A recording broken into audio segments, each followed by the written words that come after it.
So I happily and with great relief discovered I have been drinking way too much kombucha. Too much. Yes. Hmm. That's I didn't actually a think you. really funny sentence to most people. Well, I didn't think you liked it much. So how could you? I mean, maybe it I doesn't take did. much, I guess. Um, no, it does, but I was drinking a lot. So, have I talked about this on the podcast? I don't remember if I've talked about this on the podcast. You talked about how you kind of have only just started. You really just Yeah, I tried it tasted it and I recently, didn't like it. It's very right? vinegary and it's gross. But I very much I'm very big into Trish and I both are very big into gut biome and stuff like that. And she Sure. likes reading up on the research of it. And every day, like it's crazy how many things we are unaware are apparently tied to our gut bacteria and what it's doing. Right. And most fermented foods, they're harder to come by. And like I like sauerkraut, I like kimchi. I don't think I would eat either of them like multiple times a week. Mm-hmm. It's a little insane. So, trying to figure this stuff out. And so doing kombucha. And it's kind of gross. But there's a bunch of different brands. Right. And so I found another brand. Yeah, I did talk about the Better Booch. And it had 4 flavors. And when I tried the first flavor, I still did not like it, but I didn't like the flavoring. It wasn't the kombucha-ness of it. And it wasn't Oh, terrible. It had a floral taste that was a little perfumey tasting to me that I didn't really enjoy. I drank it, but it's fine. But I tried the others and I found out there of the remaining flavors, one is so-so and two of them are actually not bad. okay. And so I drank those and I got a few more and I would drink more of them. And kind of got a little into I like fizzy drinks. I mean, I don't like sparkling water, but I like fizzy drinks. And pop is awful in every capacity. Like even the diet stuff has issues with artificial sweetener, but also just so much stuff in all pop, has the phosphorus and all. It's not great. So I try and limit that. So I think that may have been I was started drinking more of that and whatever. Mm. So one day I have to go to the store. It's not my normal shopping day, but I had to pick up a couple things. And I was like, why don't I get a few more? And this is the week I can start doing like one a day. And I had even I think I started the night before. I was just gonna have it in the evening. It's a nice I tuck Trish in and I just sit back and I sip that while I watch my TV. It seems nice. It's good. But when I went this time, I actually paid attention to how much they cost. Oh, And I'm not very good at that in general. Um, and with the deposit cost, they were just over $3 each. oh, So doing it daily would be just a little under $22 a week yeah. for something that I'm not 100% sure is doing anything. Um, and I just sat down with Trish, and Trish we talked about it, and she's like, I mean, if you want to do it, that's fine. I can't really tell. And I said, no, no, no, no, no. I didn't come to you for a decision. What I'm hearing from you is I trust your judgment. And she's like, yes. I'm like, all right. So I thought about it, and I was like, well, honestly, I don't know what the recommended amount is anyway. So let me look into that. In the meantime, I Yeah. bought them, whatever. But let me look into this. And so I look into this, and I look into it the way I look into most things nowadays is I Google something and then I open like the first 5 or 10 tabs and just read them. I do this with recipes a lot. It's like, oh, I want to make chicken noodle soup. All right, chicken noodle soup recipe. And then I just look at a bunch of them and they're like, okay, this is kind of what it is. And then I'm like, but so I do this and they are all over the place. Um, First of all, uh, everybody agrees on a couple of things. One, that it really varies from person to person. Sure. And two, that it is very wise to start slow Oh, because you don't know how your body's going to react to sure. all this new bacteria I and stuff. mean, yeah, that makes sense. And also, at least most of them agreed. Some of them didn't, but some of them were clearly insane. But most of them agreed you can do too much, and it doesn't. It's not like gonna kill you, but like it'll give you headaches. It'll give you all sorts of intestinal thing and excess gas and stuff. And I had actually had a couple of these symptoms that the way I live my life can come up anyway. But I was like, this is probably why it's come up recently. Uh, Mm. and so I'm looking at more and more and more, and I do finally hit on one particular thing. The CDC has weighed in on kombucha. Oh.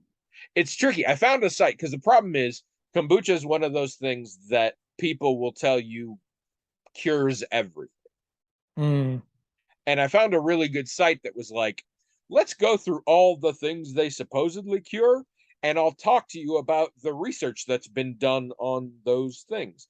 And some of them, there's actually indications that, again, the gut biome stuff, there's indications that's really useful. The fighting cancer stuff, jury's still kind of out. The Right. detoxifying, I actually skipped that because anytime people talk about detox, I'm like, fuck off. Unless you are if you are just using the word toxins, I do not want to hear from. Tell me what these things are specifically that you think shouldn't be in my body and that you think this gets out of my body. Right. Then we can start talking. I agree with But that. yeah, there's Yeah. all sorts of things like this. But I find out in this one that the CDC has weighed in Mm. on kombucha. As per usual, the CDC has weighed in a very specific way. What the CDC has said is 4 ounces of kombucha per day probably won't hurt you. Oh. And that's it. For the record, these cans, 16 ounces. And I have been on occasion drinking 2 a day. Uh Now to be fair, I mean, there's lots of people who drink more, and some people I've found to my shock drink it all the time because they genuinely like the taste. Mm. I don't fully get that. At best, it was fine, but whatever. Uh, but I saw a lot of things talking about between 4 and 8 ounces a day was like a good sort of starting point, Mm. and will most likely produce benefits in terms of bacterial stuff. Sure. And when it happens is also a big factor, which I felt like an idiot. They were like, so there's various pros and cons to different times a day.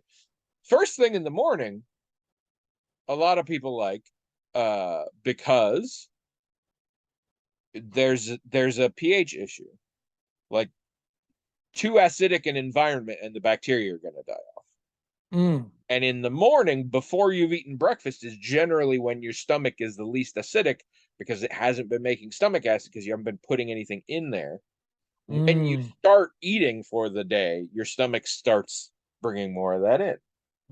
Mm. They also pointed out evening, not so great for some people because it is still tea and therefore has caffeine.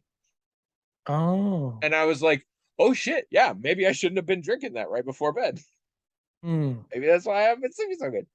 So, I think we've discussed before a very big thing of fake caffeinated Crystal Light in the morning, and it's my Yeah. morning caffeine, and it's also a bunch of water, which I like. Previously, if I did pop or something like that, so this is also very hydrating, which I like.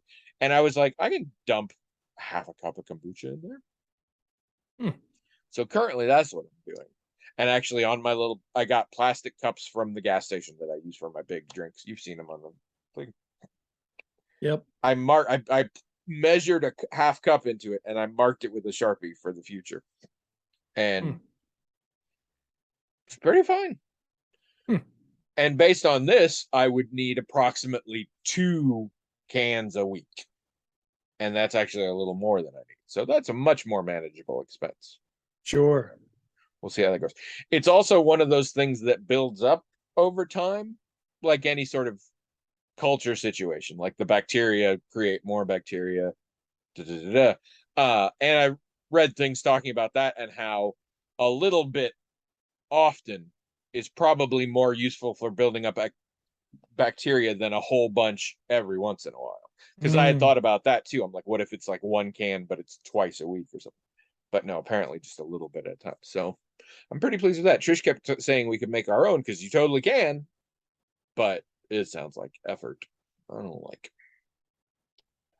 So yeah.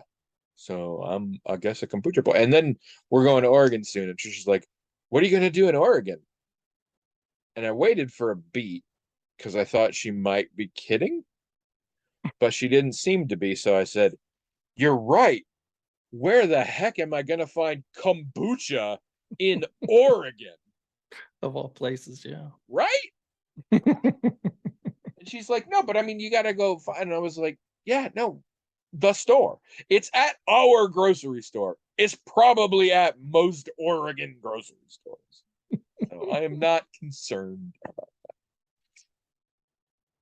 Hello, everyone.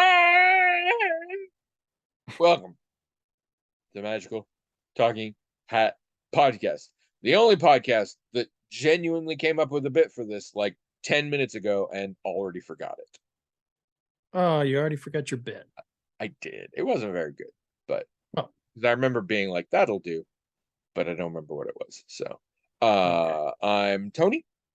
And I'm William, and this is episode 628. Is it? Oh, my guess was off. I thought this was 629. But you're looking at it. And also, that is your one job. So I'm looking right at it right there. All right. For those of you just joining us, it's the kombucha hour. No, I always say for those of you just joining us, Maggie's the last new listener we've had, and before her, it was no one for like 7 years. Yeah. Anyway, if for some reason you are just joining us, here's how this works. We have well, first of all, the easy way, go to the blog, themagicaltalkinghat.com, and click on about, and it'll have what I'm about to say. We have a hat. It is magical in that it has its own email address, themagicaltalkinghat@gmail.com.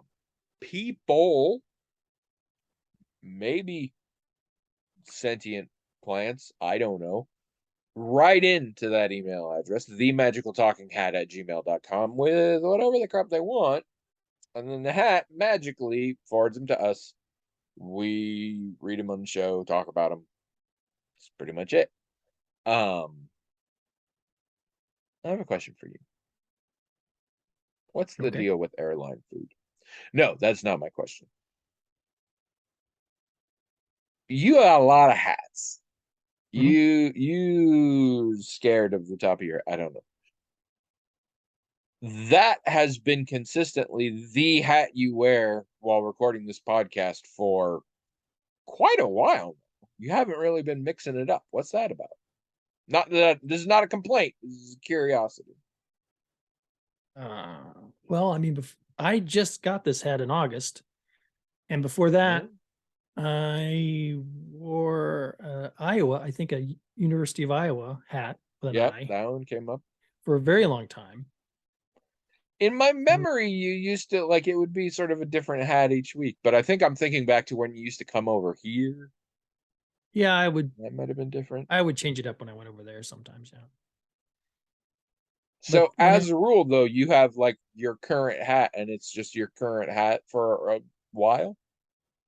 I don't know. I mean, so the hat thing started when I was a kid, and I want to say it started when I was watching Captain Kangaroo, and he had a hat rack with a whole bunch of different kinds of hats on it. He did. I saw that and I thought, oh, that would be cool. And because you could. I just realized Captain Kangaroo was like your jam, wasn't it? Like Captain Kangaroo was like your children's programming. Sesame Street was. Really? All right. Oh my gosh, yes. I mean, I watched all of them. But oh, I did too. I watched, Mr. Rogers' Neighborhood and whatever else. Gun to my head, actually, I think mine was 3-2-1 Contact. I really dug 3-2-1 Contact, and not so much for the science, but for the like. I liked any show that like had teenagers because I thought they were cool. Electric Company was a big thing when I was a kid too, but Sesame Street was definitely the thing I liked the best.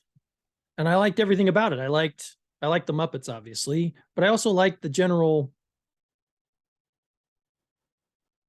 I mean, now I would call it a hippie vibe, Oh, we're all Yeah, friends, we all get along. That there was lots of diversity in the cast, not just in the cast that was like in the fake neighborhood, but like in all the videos, there was different types of yeah. people. Sometimes things would be in Spanish, you know. It was like it was amazing. I loved it. Um, but yeah, I Uh, watched Captain K. Josh, I want to say Goldstein, the guy who plays Roy Kent on, uh, and I don't think it's Josh, maybe it's Brent Goldstein. I don't know. The guy who plays Roy Kent on Ted Lasso was on Sesame Street recently, Oh, and I have seen YouTube tossed me one and then the other videos of him. He's essentially playing Roy Kent. He never gives his name, but he's doing the Roy Kent voice and the Roy okay. Kent grunt. You should watch them. They are awesome. One is about playing games with friends, and one is about sharing, and they are awesome. Yeah, Sesame Check Street was that out. great. But I watched Captain Kangaroo and he had this thing with a bunch of hats on it. And I saw Yep. that and I thought, wow. So if you had, and I always wanted a hat rack like that, and I've never had one, that I could put a whole bunch of hats on, and then I could do like one man sketches where I would change Ah, hats to play different characters, right? yeah, I This like was it. this was an idea I had when I was like 6 or something. And to this day, I don't have a thing like that, and I would still like it. And I know I always wear ball caps, but for a long time, I did like ball caps. I've always liked ball caps. But for a long time, I was really more interested in just completely different styles of hats for that reason, right? Because Yeah, yeah, yeah. I don't want to cover that. If I ever get a hat rack like that, I'm not going to cover it with ball caps. I'm going to have a top hat, and I'm going to have a bowler hat, and I'm going to have a deer stalker, and I'm Well, going to have, you have a collection I have seen. right. So as I was growing up and, I would travel or I would go places with school trips or whatever, if I could find a hat store or if I found a store with hats in it, like the deer stalker I finally got was in Lake Placid. I was in Lake Yeah. Placid and Ah, I bought my deer stalker there. famous, So, famous Sherlock Holmes location, Lake Placid. and, and of course, when I was in, what was then the Soviet Union, man, there was lots of hats there. So I bought plenty of hats, the whole fur hat thing, a rabbit fur hat that was stereotypically, Russian or whatever. I bought one of those, and boy, I don't even know what happened to that. I got a bowler hat there. So yeah, I for a long time I wanted a whole bunch of hats like that because the point was they would represent different personalities or characters or whatever. But I do like ball caps, and I do have a lot of them. And ball caps are good, not just to keep the sun out of your eyes or whatever, but ball caps always have something like on the front that's really cool. A superhero logo, or this is the butter cow and the Iowa State No Fair. fat chicks. No, not that. I mean, I bet you there is one. But They don't but that always I have something cool on them. that's true. But I that's where it started. It started, I was watching Captain Kangaroo and I saw that hat rack and I thought that would be fun to have a rack like that and to be able to do like a sketch or something and just change the hats for the characters. When I was real little, I thought of that, and I became sort of a hat collector from that point forward. I think most people who knew me growing up knew that I did that I looked for hats and bought hats and collected them. And that's why when we did our video version of the hat, No, I'll spoil the illusion if I magicians never give away you're the their worst. give away their secrets. One time we did videos where you saw the hat and we just used a bunch of Williams hats and we just had them in stacks on either side so that whenever we passed it back, it was a different hat. And now it's ruined. Now all the little children that gather around the laptop to watch the show and think the hat is real. Yep, there's no fucking Santa Claus, everyone. Williams has ruined it for everybody. William has brought coal to all of our stockings. It's it's really funny It that was different hats the whole time. it's funny you should say all this because when I was a puppeteer, it was really most of the things I did was for kids, right? So you had to be really careful when you were showing up at the venue or whatever to not let the kids see what you were doing or whatever. Your box of corpses. Oh yeah, I remember that. And I then I love hats. I have always wanted to get into hats, and I have tried a few times, starting again when I was very little. When I was 5, I went to Europe, and at the super tacky I Heart London like souvenir stands or whatever, you could get these kids bowler hats that were made out of, I don't know exactly. It's a material you would find a lot of cheap stuff. It's sort of like felt, but with the consistency of very thin cardboard. It's the cheapest shit in the world. I wore that hat the whole trip and for years afterwards, and it got beat up as hell. But it was a bright red bowler hat with like a London on the brim or something, and I wore that thing all the time. But I've tried in college. In high school I got, you'll know this because you're a state fair nerd. At the state fair, there's always a booth that's selling those real leather Australian hats where you, because there's a wire in it, you can like push it up on one side and stuff. yep, I had one yep. of those, wore 'em all through college. Hmm. Um, but it just never clicked exactly. But I think I'm gonna have to again because I recently got my haircut again, and I mean, I'm already at the point where I can't be going out this summer without something. And I do have a couple of sun hats, but I'm not gonna be one of those once I finally do shave the head when it gets too crazy. I'm not gonna be one of those who's hiding the fact that I'm bald under a hat all the time, like a lot of people do. But I will definitely need to wear hats more often. But I'm not a baseball cap. I've owned a few, but I'm not a baseball cap person. And when I have owned them, I was always the one that turned it around backwards because that was cool. That's Well, how you knew I it's meant business. of all the hats that I have, and as I've said, I don't really like the feel of this on my head. If I'm going to wear a hat, though, I mean, maybe one of those newsboy caps would work okay, but really a ball cap's about the only thing that works. But I've got lots of different options I can wear for ball cap, tons of them. I don't have to You wear this do. one, but You've I got like like it. a pile of them.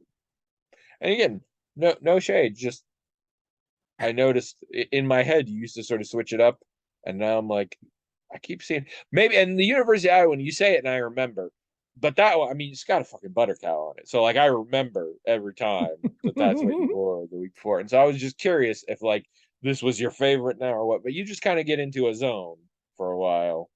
Yeah, I mean, yeah, I pretty much when I go out and I want to have to wear a hat, this is what I grab. It's at the top of the pile now or whatever. But I do like it. I mean, I just got it in No, it's a August, good so I'm hat. really Good hat. really attached to it. And I recently, so there's a closet where a lot of my ball caps are that I don't, that's not in my room. And I realized, wow, I haven't like even looked at that closet for a really long time. So I told myself, you know what, I'm gonna go in there, I'm gonna see if I can like consolidate. I don't even know how many ball caps I have. And I might find some I don't ever forgot that I had. I'm pretty sure I have one that's like a who's on first type ball cap. And I think, I've got like a couple maybe Field of Dreams ball caps and stuff. That makes Like it, sense. and like you were saying, I could wear a different one since we're on YouTube all the time now. Maybe that would be fun. But I don't know. I mean, a lot of people who are longtime listeners probably remember me coming over to your house with my White Sox cap on. It was the sex No, hat or whatever. And they've never seen it. we would talk about it. You couldn't see the sex hat, but yeah, That's right. But if I wore it, they could go, "Oh yeah, that does kind of look like that's the sex," sex hat. Be- I think because I it remember a does. Batman cap a lot of times. Oh yeah, I wore In a fact, Batman cap I'm for a getting while. weird deja vu that you and I think off camera or off recording, had a talk about that's very similar to this when you had the Batman one. Because the idea that you just grab the first one on the pile is familiar to me. We may have talked about this. If you've got an opinion, like what kind of caps do you, or what kind of hats do you want to see William wearing in this? Go to the comments on YouTube or go to the blog, themagicaltalkinghat.com. Like I said, but also YouTube comment is great. I know a lot of you, maybe most of you at this point, consume this as a video. So feel free to comment on YouTube too. That's good. Also smash that like button. Smash it. Smash it. How's your week been? Well, I went to St. Louis over the weekend with the kids and with the grandkid. Oh, It was nice. it was kind of it wasn't really a last minute thing, but it was a thing that I wasn't sure was going to happen until sort of the last Okay. minute. But I've never been. I've been through the Greyhound station in St. Louis, but I don't count that. And Abby, I don't think That's had the been same in. way that I've been to Cleveland. Same Yeah, deal. I don't think Abby had ever been in any capacity. So to us, this was like our first time going, and this is, there aren't very many places we go that's the first time we've both been there. I mean, Yeah. I say that's not entirely true. I think when we went to South Dakota, neither of us had been there. But anyway, so this was going to be the first time either one of us had gone to St. Louis, and we were kind of excited about that. And we brought the kids along and the grandkid along. Saw the arch, which was which was amazing. I mean, pictures just don't do that thing justice. It's just something that you have to see to really appreciate it. And we went to the aquarium there, and we went to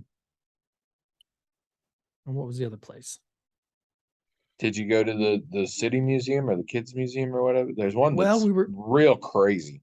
yeah, we were gonna do that, but we went to the zoo because the first day the weather was so nice, we decided not to do an indoor thing. So we went to the zoo, which was really fun and interesting. And then the next day was still a nice day, but the son-in-law is a real fan of aquariums, and the grandson really likes aquariums too. So we thought, well, let's just go there because Yeah.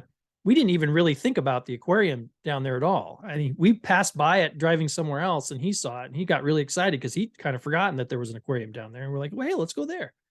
So we did, and it was really good.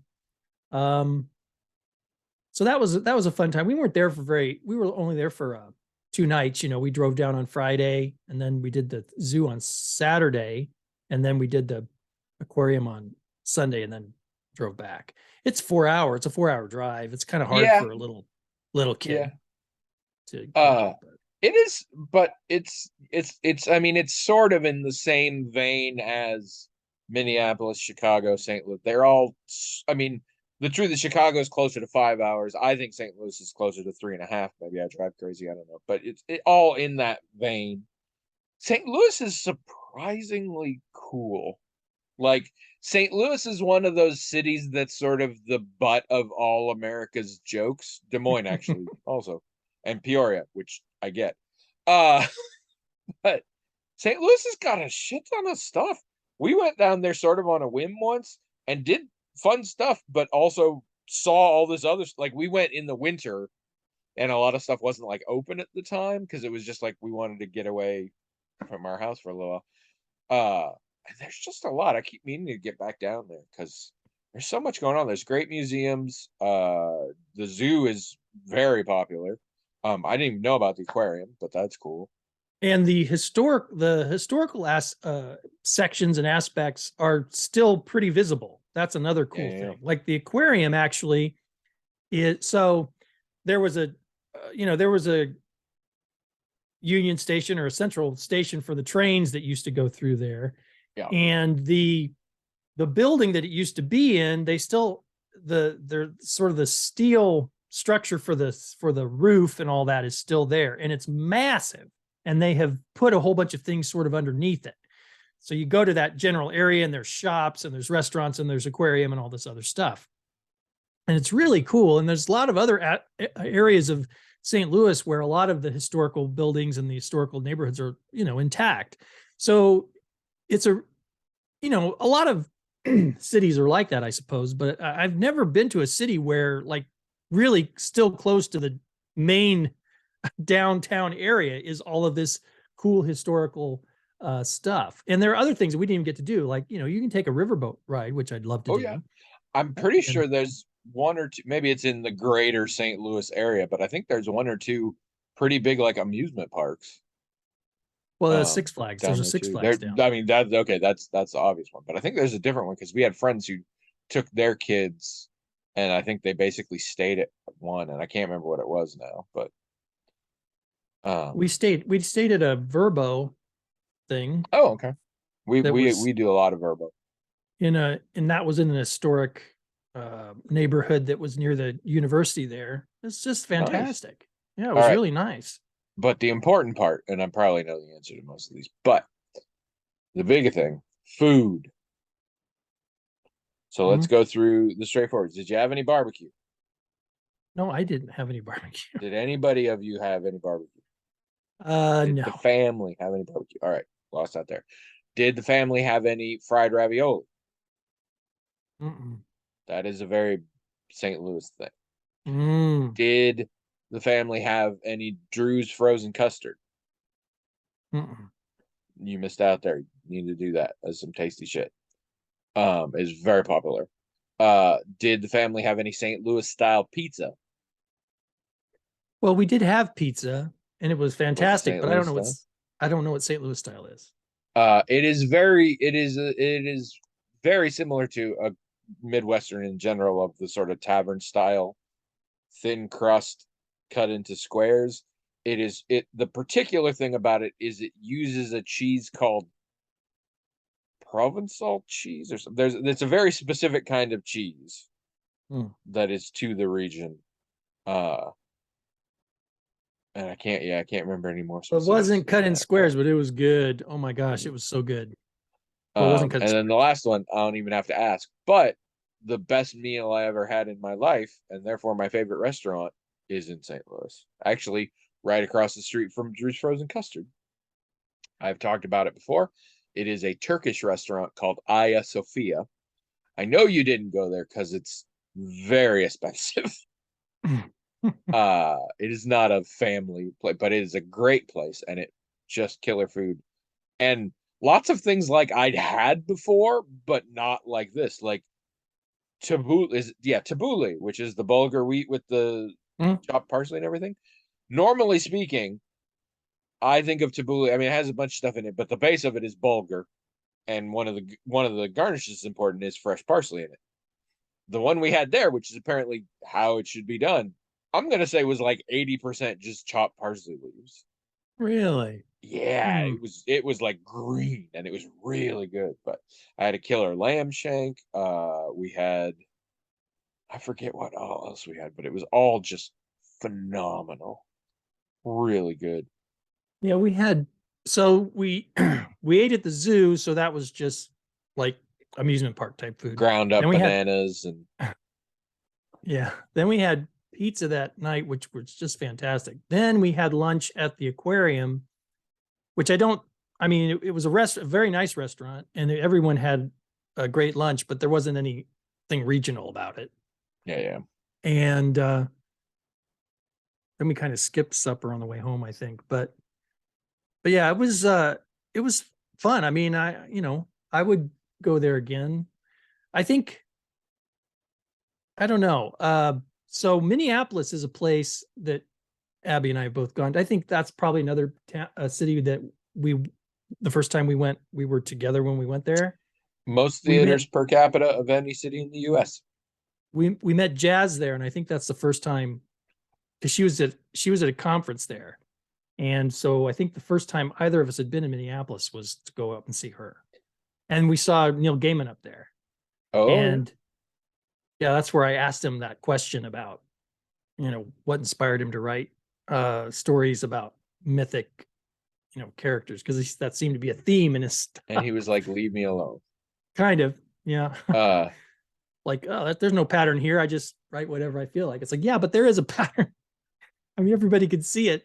You're telling me that I don't know. he didn't want you to become a famous writer like him. He didn't want to give away I his mean, he wasn't secrets. rude or anything. It just sounded like he just He hadn't felt, given it any thought.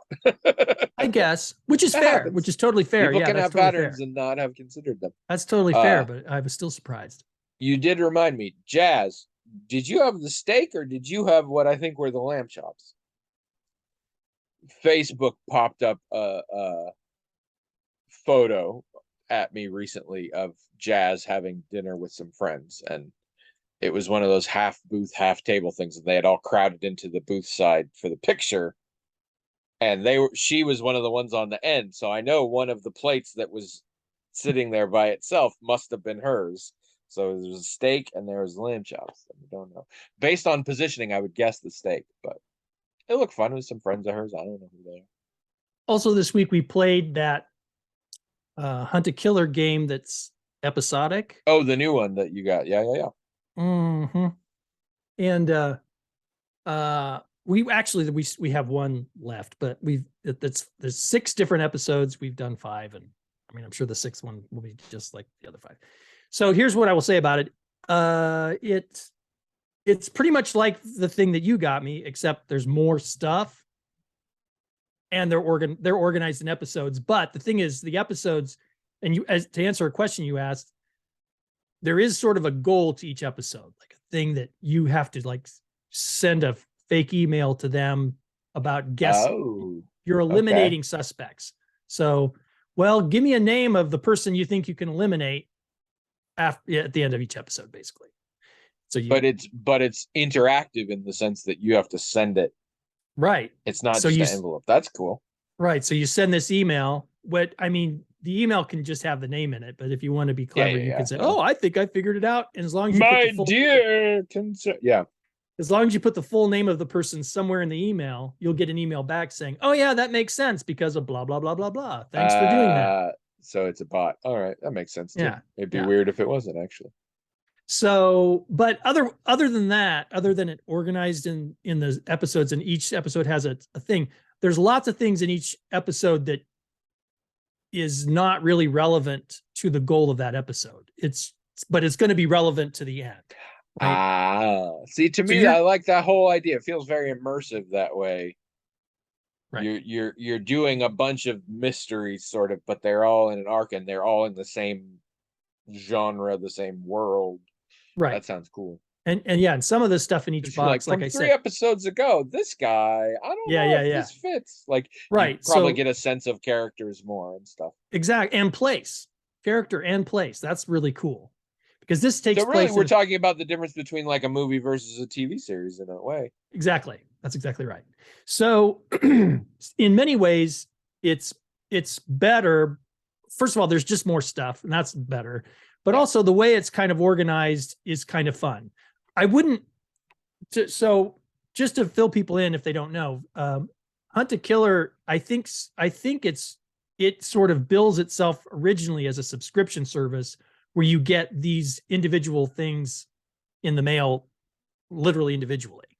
Yeah. But of course, since they make these in 6 episode whatever, you can just buy the whole thing too and binge it, so to speak. And then they have these one shots, and then they have, like you were saying, other things like books and simpler things and whatever. I don't think it would be as fun to get them one at a time in the mail. I think that would be really frustrating for me. Other people maybe. I could see the frustration. I don't think I go so far as to be not as fun. I can see benefits in different ways, but I would also find it potentially frustrating. But it's the same way as we generally don't watch a show until an entire season is out and then sort of binge it.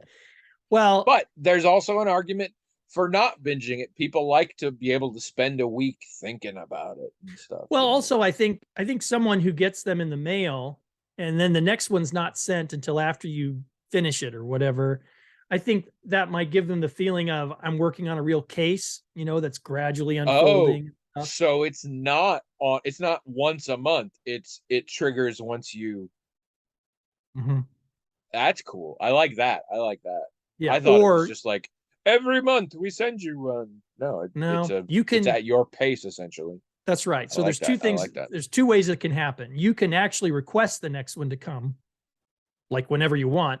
Yeah. Or it'll automatically come when you're done, And I think that does make people feel like they're working on a real case over a period of time. And that is kind of fun, I suppose. But I think it would frustrate me. Like I think I would purchase the way you did. I think I would. Yeah, because we did like 1 or 1.5 every night for a while. And that by itself was frustrating because sometimes you you solve a cipher, which is really fun to solve a cipher, but to actually do the cipher can be really tedious. Like, oh, now I know what to do. Oh, but this is a 2-page letter. We have to go through and solve for everything. And that's fine. It's not like it doesn't ruin it or anything. But if you've only got 2 or 3 hours each night to dedicate, you'll spend a whole hour of that just, doing one thing. And there's like 8 Yeah. things that you want to get to and read and think about.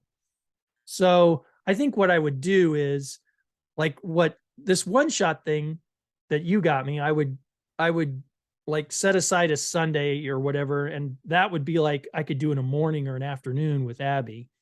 But this other thing, it would take all day. And I don't think if I got anything like this again that I would do it during the week. I think in any case, if I got this one shot or an episodic one, either way, I'd say let's clear Sunday so we can do this. And then this one would only take, say, the morning or the evening, whichever I picked, and that one would take like most of the day. And that would be really fun. Super fun. It's good that that's the flexibility, though. Yeah. I like that they've done that. And I'm really looking forward to doing the ones that are more difficult because these are really fun, but they're not hard. I mean, they're pretty easy. They're still fun. I think I would also have fun though, being challenged a little more and having red herrings and things like that. And the little stuff they include, the little objects they include are actually pretty fun and they do add something to it. But yeah, this was really great. I really appreciate you introducing me to this because I think I'm gonna have a lot of fun with this. I'm real glad it worked out. I recommend it to anybody. Hunt. It's just hunt a killer, right? Not hunting a killer. Hunt a Killer, yes. I Yeah, know Hunt a Killer. because up until yesterday, I was on their mailing list. So I kept getting emails from Hunt a Killer about a new. I'm like, shut up. But anyway, If I want so your stuff, I'm gonna come to your site. how was your week? It was okay. It wasn't so great for other people. My mother-in-law. Remember when my mother-in-law fell down the stairs and broke every single thing of her body? Oh yeah. Well, she fall down again. Not like that, Oh, okay. but she fall down. This time breaking her right shoulder and her left wrist. Oh gosh. Well, the worst part of it is so my mother father-in-law live in Illinois, Mhm. but as longtime listeners will know, they have a vacation rental in Virginia Beach, which is where we go every summer for a week or two. But there are times, usually in the winter and the fall in particular, where nobody rents it because it's not the time when people rent property there. And so it is not uncommon for them to go and just stay there themselves, like over the winter and stuff, and then they'll come back for holidays and stuff like that. And they also like to be there in the winter because that is when their two granddaughters who live in South Carolina have birthdays. Mm. So they like to be there. So then it's a quick drive down. And I mean, they go and stay for a few days, but it's not driving cross country. So my mother-in-law was staying with her son in South Carolina when this fall Mm. happened. Mm. So after the prompt care followed by the ER and everything, the son had to drive them back to Virginia. And then the next day, he drove them all the way back to Illinois Oh boy. and then flew back because his kid had a concert he wanted to see. But and all the family was like, okay, what are we gonna do? Who needs to be on what duty and everything? And at first it was a little panicky. It's not nearly as bad, and I think there was a little bit of a reactive answer to the last because last time she straight up probably should have died. But this one is just, it sucks because both your arms are compromised. But they got a lift chair so she can get up in and out of that, and she's had one doctor's appointment about the shoulder, and next week she'll have another. So that's all kind of working out. Mm. Um, and then also where my wife works, there was a very unexpected and vaguely still unexplained death amongst not somebody that my wife was close with, but a coworker in the Mm. same area. And so A, that was very hard on her, and B, she's a manager trying to help everybody else who it's very hard on. And so that's been crazy for her, and that's felt really rough. But yeah, my week's been pretty chill, except, helping her out. With that, I don't think there's a lot else. Did we watch a movie? Oh, I did. We did watch a movie last weekend that I wanted to speak on. It's Oh, called okay. The Wild Wedding. Wild is spelled with an E at the end. Wilde. It is a 2017 dramedy, comeda, uh, about a movie star with a large family is about to marry her fifth husband.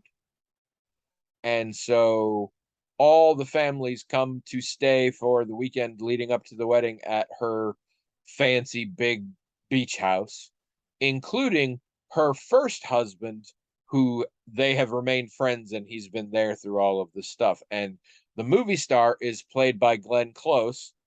The original first husband is played by John Malkovich, and the new soon to be husband with hair in a very disconcerting way is Patrick Stewart.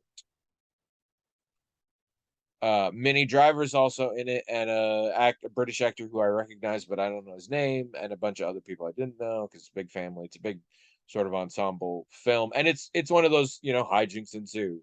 Uh, there's various jealousies, exes are there at the same time because of, like, some of the younger generations have split up, but they're there for the wedding and all of this thing. Somebody accidentally does drugs and it's silly, all the usual sort of tropes, and it's not good. Mm, Here's what I will say: it is solidly mediocre. It is solidly fine for basically one reason.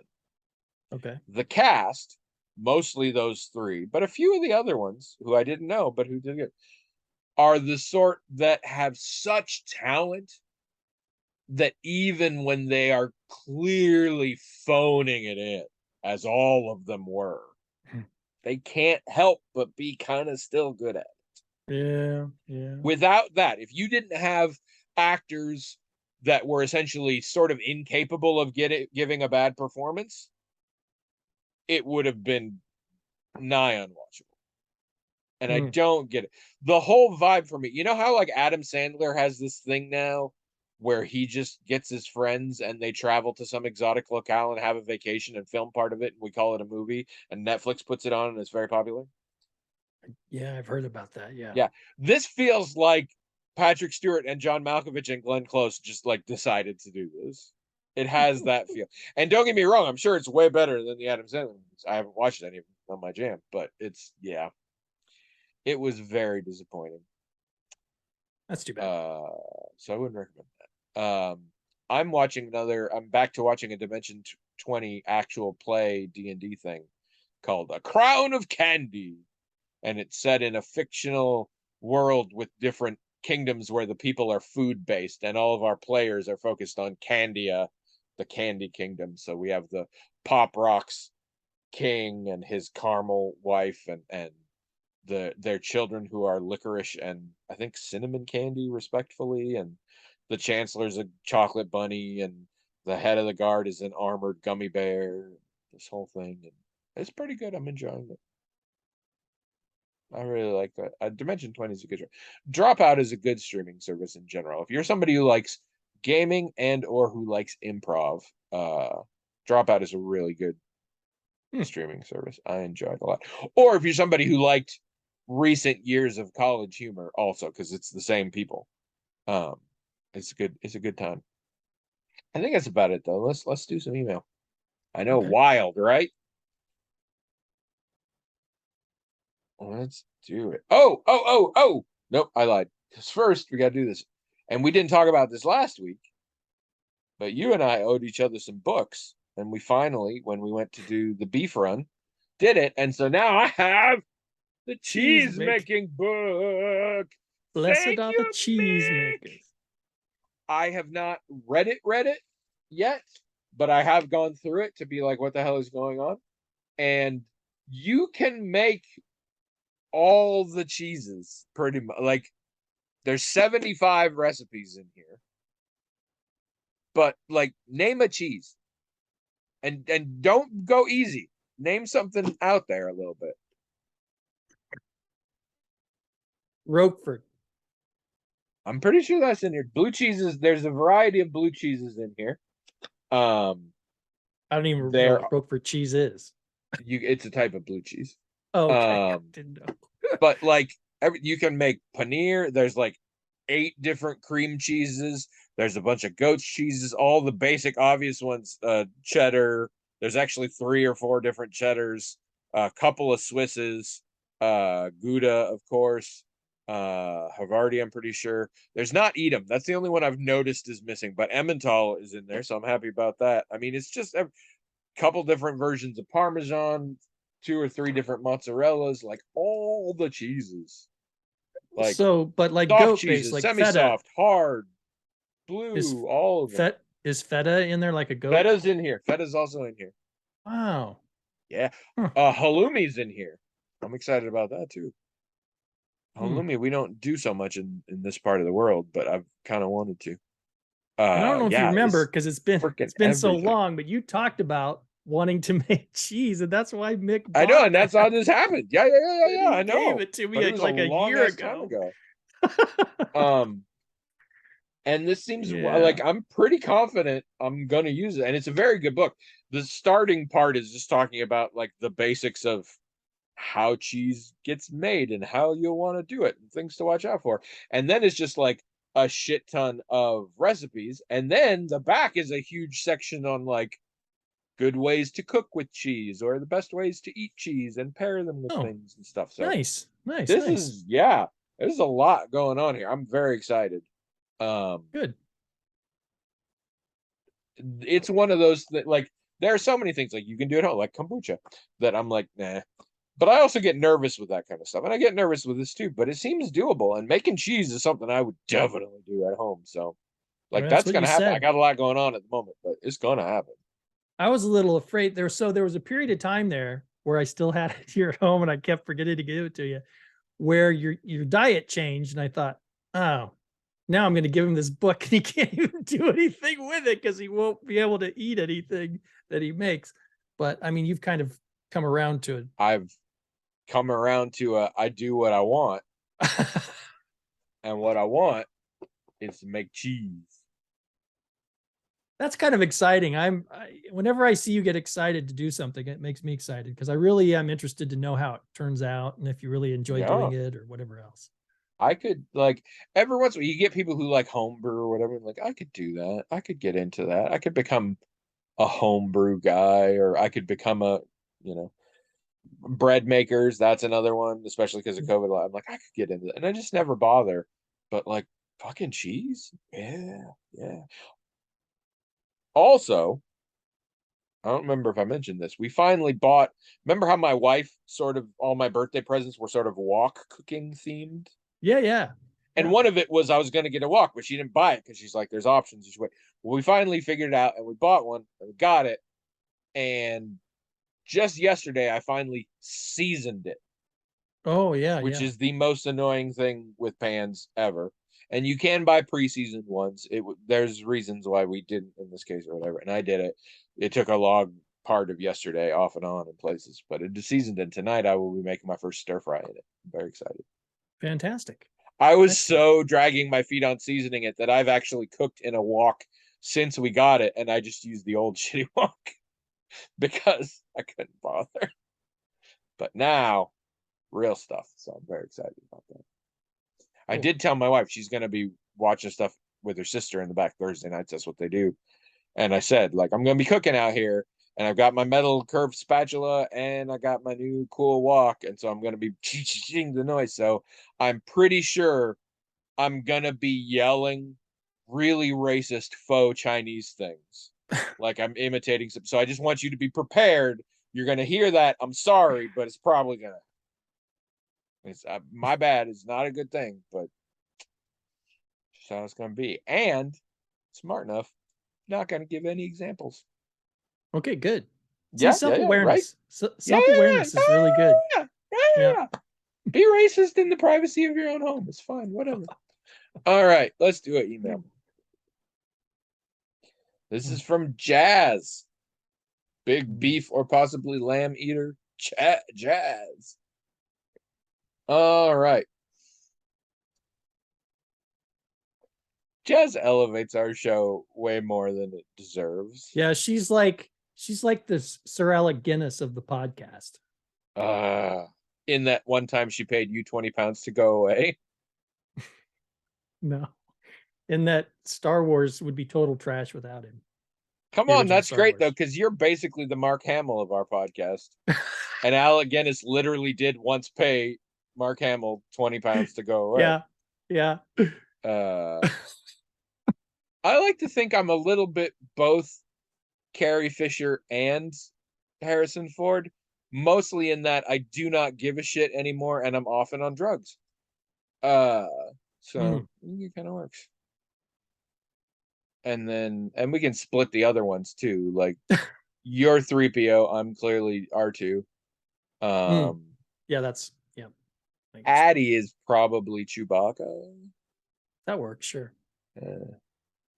All right. Anyway, I bring this up because not for the first time, Jazz's email references Noam Chomsky. Oh, has she done that before? She has. Maybe she's done it in a comment on the blog, but I've definitely seen her talk about Chomsky before. Okay. The subject of this is Chomsky's assessment of ChatGPT. Oh my God. We're topical for once. I mean, ChatGPT is the hot topic lately. All right, here we go. I don't know if either of you got a chance to read Noam Chomsky's recent op-ed on the difference between human and machine intelligence / learning. I'm sorry, Jeffs, have we met? I get you'd think he might. Maybe she was trying to be polite by including me. But if you thought for a second that I read Noam Chomsky's recent op-ed on the difference between human and machine intelligence and learning, you should stop listening to the podcast because after 12 years, you still have not figured me out in the slightest. I didn't know he wrote one. I would love to read it. My first exposure to Chomsky was as a linguist. I didn't really know him as a social commentator for a long time. I just thought, oh, he's that linguist. So I'd be actually interested in this op-ed, but I didn't know there was one. Here are a few of the contrasts he draws. Oh, okay. AI is primarily about description and prediction. Human intelligence consists, quote, not only of creative conjectures, but also of creative criticism. Human style thought is, can you make that human style? Okay, sorry. Human style thought is based on possible explanations and error correction, a process that gradually limits what possibilities can be rationally considered, end quote. He also points out that human reasoning can use ethical principles in order to consider what ought or ought not to be done. First, I wonder what you think of these contrasts. And second, if you have time, we don't, here's something I thought of in relation to that contrast. It seems to me that more and more our educational system is geared towards teaching humans to think more in the way that Chomsky describes as machine intelligence and less in the way that he describes as human intelligence. What do you think? Oh, so this isn't about ChatGPT at all, except tangentially. This is just about machine learning versus human learning in general, which I'm glad about because everybody's fucking talking about. One of our listeners has been working heavily with ChatGPT and similar things for years, and now it's suddenly a thing. But I know super little about it. I mean, this seems like something you're going to have a stronger take on than I am. So do it. Well, first of all, when it comes to linguistics and understanding human cognition based on that, Chomsky's really good. I don't I don't really know how to comment. I mean, without reading the whole thing, just based on what Jazz has presented, I mean that contrast seems to make sense to me. Um, uh, he's got a very rich and nuanced understanding of these things. I mean, I'm not sure. Uh, I'm not.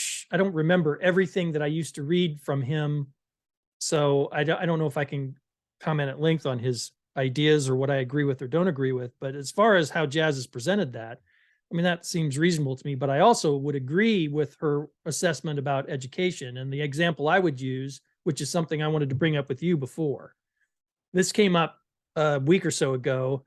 I was watching a film critic, and they were talking about how the Screenwriters Guild released a statement about these new technologies and how they approved of them. They thought they were good, and they were giving recommendations to their members. They're basically a screenwriters union, right? Members about how this can work for you. This isn't going to put you out of work or whatever. This is a tool you can use for these things. And one of the things they suggested was that screenwriters use technologies like this to create a first draft and then polish it up. This film critic was completely offended by this notion, didn't like it at all, thought it was terrible. I didn't really form an opinion on whether or not it was ethically, morally good or whatever this film critic was saying. But what I thought was, and I think it speaks a little bit to what Jazz is saying, and I'm interested in your take on it, and Jazz, everybody's take really. But I was going to bring it up to you specifically. The fact of the matter is, the film studios for a long time have wanted their screenwriters to basically write scripts that sort of tap into a sort of a 4-quadrant zeitgeist kind of thing, right? They don't want you showing up with, oh, I'm going to do some slice of life or the story of my mom struggling with Alzheimer's. No. They want you to figure out what's going to make $1 billion. And the reason they're like that, you and I have often lamented them being like that, but the fact of the matter is those films do make $1 billion, right? That they do make $1 billion. I mean, look at all of the Marvel movies. I'm sorry, but maybe with the exception of Iron Man, every single Marvel movie could have been first draft written by the newest version of ChatGPT and then polished up by somebody. I'm telling you, that's the truth. Oh, yeah. So basically, what ChatGPT can do as a first draft is what studios have wanted for at least a decade, 2 decades maybe, have wanted their writers to do. And so it seems to me that ChatGPT could totally write a good first draft. You could get someone to come in and polish it up so it doesn't sound like a ChatGPT first draft. And that would save a ton of time and money and make $1 billion pictures. I mean, it would make $1 billion pictures. I'm not saying that's good or bad. I'm just saying that seems to be the reality of it to me.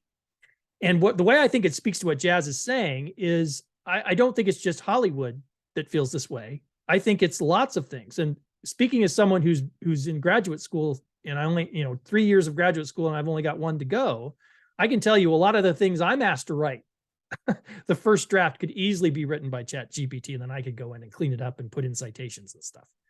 That's just a fact, and that's why a lot of students are using this technology to cheat on papers and things. So,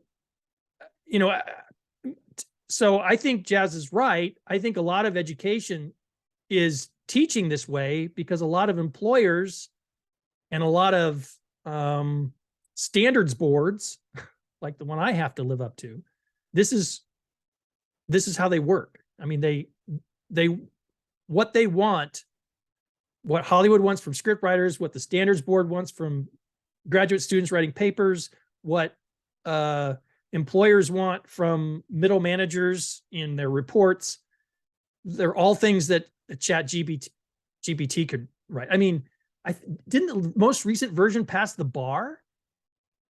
Yeah, I think the most recent version passed the bar. No. A company was founded on the idea that they were going to do that, and it doesn't yet work. Okay. There was a But I company mean, that was literally around for a couple of years. An Elon Musk type was like, here's what we're going to do, and was doing, well, straight up illegal shit, basically was trying to get an AI lawyer in front of a Supreme Court case, and was going to great and terrible lengths to try and make that happen. It's but not quite there yet, but that be the but seeds that's are there. yeah, that's kind of the direction they're going. And the thing is, I I think it's a long time now, and some of my conversations with Jazz has sort of informed this opinion that schools are really moving toward whatever they think the job market wants, and the job market standards for what they want people to be able to do. The standards are not very high, and that's why uh, I saw a report just today. Someone was saying that they thought that in the more recent versions of these chat technologies can do a lot of jobs that are just writing basic reports or writing things that are just based on basic knowledge that most people are going to get from Googling stuff or whatever. There's just a lot of things that the workforce does that what their employers want is basically what these technologies do. You Yeah. don't need a person to do it. So Uh, yeah, I think what Jazz is saying is kind of right. what I don't disagree either, except I maybe disagree that I don't like it, because I think I might be okay with it. Um, to speak to your idea of AI as screenwriting, I mean, I basically have already seen this. Not quite, but years ago, I watched sketches, comedy sketches that were literally written by AI bots, and they were clearly not normal. They were weird, but they were eerily in line with the sketches I had seen by these human people that they had written before, Yeah. such that they were a perfect first draft. Like, Hmm. there's shit that didn't quite work, but if they had sat down and like taken it and been like, okay, we'll change the words and the syntax and shit, absolutely. And this was a while back, so that's definitely a thing that could happen. Um, I can't speak to what people are being taught now very much, because it's been a long time since I have learned anything or anyone has tried to teach me, and I'm grateful for that. I can speak just a little bit, and I have to be careful on this because my boss listens to, or my former boss listens to this, so she can totally come out and be like, "You took that out of your ass." But based on my previous career, I can speak slightly to what educators, not necessarily, you know, departments of education, but literal teachers and things want to teach at this Mm, point.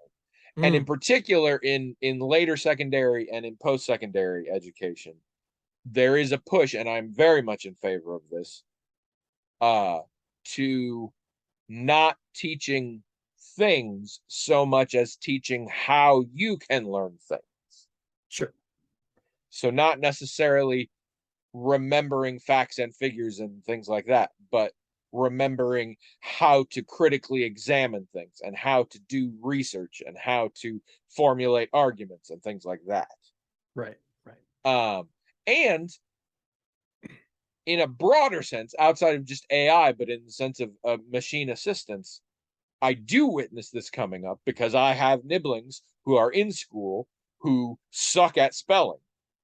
Mm, And when the parents of said nibblings go to the teachers and say, how do we solve this? They say, we don't really care if they can spell now mm. because they've got things that'll do it for them. And on the one hand, as somebody who is very fond of words and is a pretty good speller and all this, like, part of me is like, oh no, but like on a non-personal level, makes sense. There's aspects of this arithmetic at this point. You kind of don't need arithmetic because it's all over the place. And to the degree that people who are in professional mathematical careers that I know are kind of shitty at arithmetic. They can do the higher math functions, but adding, subtracting, dividing, multiplying, they fuck it up sometimes, and they know that, so they have things calculated for them. The only real issue I see in all of this, mostly what we're not talking about replacing humans, in my opinion. We are talking about replacing bureaucracy.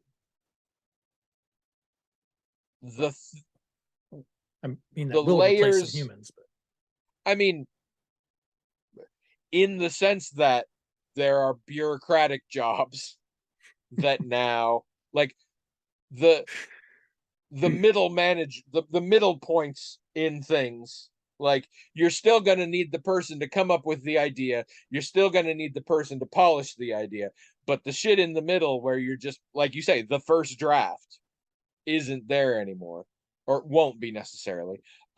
Things in an actual bureaucratic structure, somebody's still going to need to make the decisions and do the designing and do the leadership and do the management and all this. But I'm going to take your form and I'm going to figure out if you qualify or not, and then I'm going to send it where it needs to go. Yeah, you can have somebody else do that. And everybody laments, well, not everybody, but people always lament automation.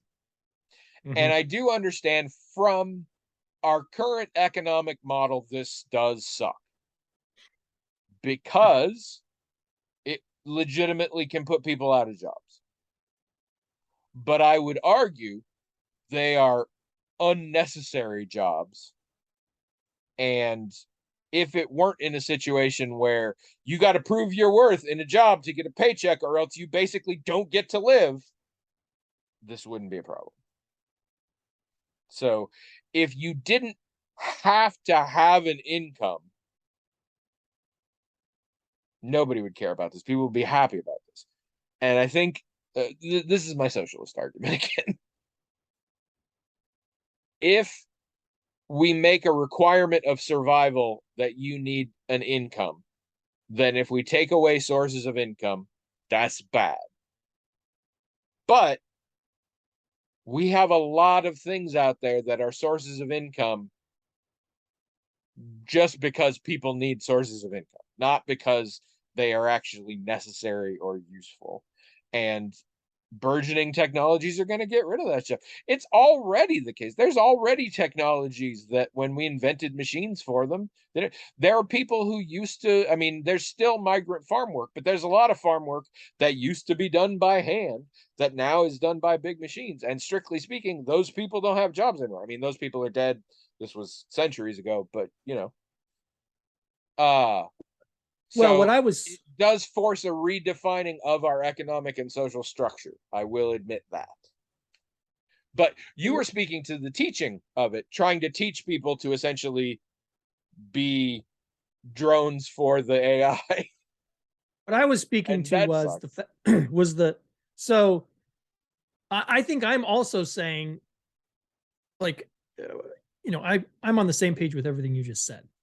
But I think I'm also saying that some of the jobs that would be replaced by this technology are really dreary, crappy jobs. I mean, they don't have to be, but I don't think, for example, writing the first draft of a $1 billion 4-quadrant movie. I mean, that's not, you as a script writer probably want to shoot yourself in the head writing this piece of trash. That's not because what it's you like, dreamed of doing when you no, that's not why you became a script writer, to write something that you have no passion for, that doesn't speak to you at all, that you're not even putting any creativity to. You're like reading other scripts that are $1 billion scripts and figuring out how to copy. I mean, there might be some creativity there, so it doesn't, but not much. You know what I mean? It's like, Yeah. the fact that this technology can do and this, it's the in-between step. There is creativity in having come up with the idea in the first place. Sure. The first draft, Yeah. So, but I mean, even in other industries, like, I've worked in a lot of places, and I've had an opportunity. I've worked at many levels, including being a manager. And in every single place I've ever worked and at every single level I've ever worked, there is room for creativity to say, hey, this process can be improved. Hey, we can do this. Hey, we can do that. Or there's a different way of reporting this to my superiors so that they can have a better understanding and insight into what's going on. But I can tell you that was never welcomed. Ever. Yeah. I mean, I could even argue this, if you do this, this will save $1 million a year. I have quantified it because that's what you're told to do, right? Tell them how much money it'll save. Still not welcome. In general, for decades now, the businesses in the United States across all verticals, across all things, kind of want people to just come in, keep their head down and do their job, which is usually a job that the way they define it, could you have creativity? This person could be being creative and increasing productivity and reducing costs without you having to lay people off, et cetera, et cetera, et cetera. But nobody wants you to do that. And what the job ends up being is something that these new technologies can do, and which is a drudgery job that it doesn't have to be, but it usually is. Yeah, and it's good to replace these kind of shitty, tedious, drudge jobs. Right. As long as then the alternative isn't now you go live in a box. And far too often that is the case in the current model. Yeah. Well, because the need for personnel within that specific area of work is decreased.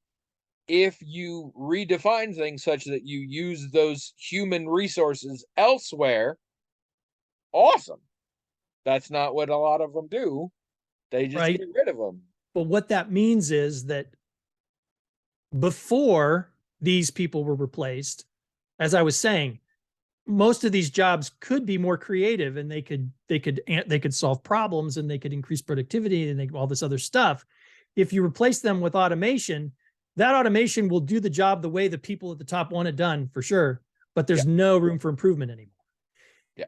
And the other thing I was making comment about was, since this conformist drone-like behavior is what employers want, I think that some education does move toward making people more conformist and drone-like. I would agree. Now, I would agree. What you're talking about, though, where they're saying, well, we want to help people know how to think. I mean, I think that's a good direction to go for the future because, I mean, a lot of people are talking about how, oh my gosh, like you said, kids don't know how to spell or all this other stuff. But it's been pointed out to me that, I don't know.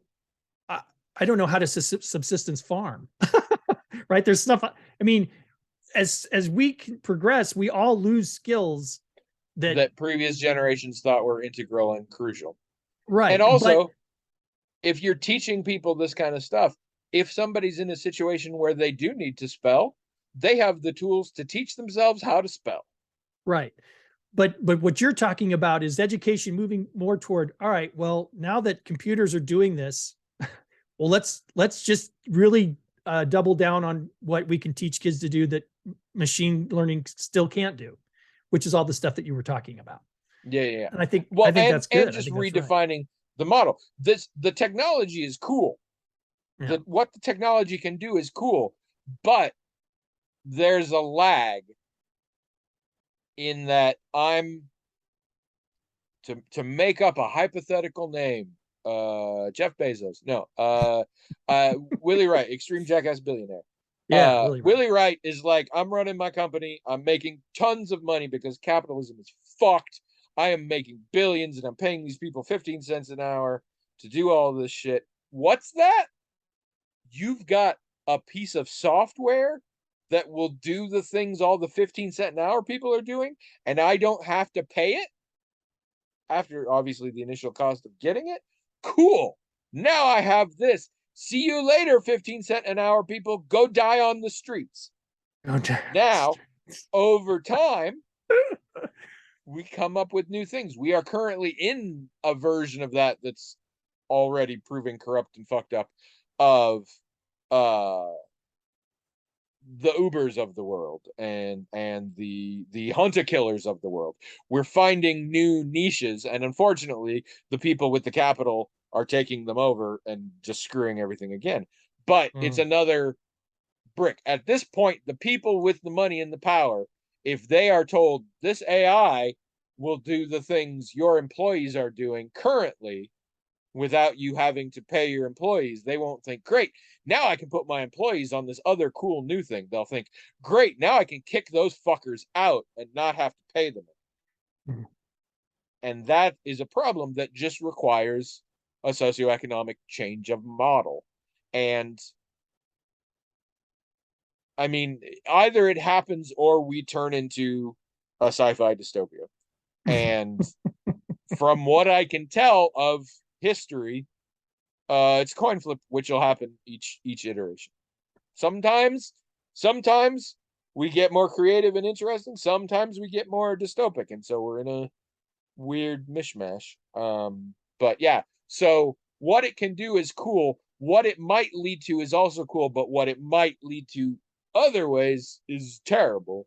And so I don't know.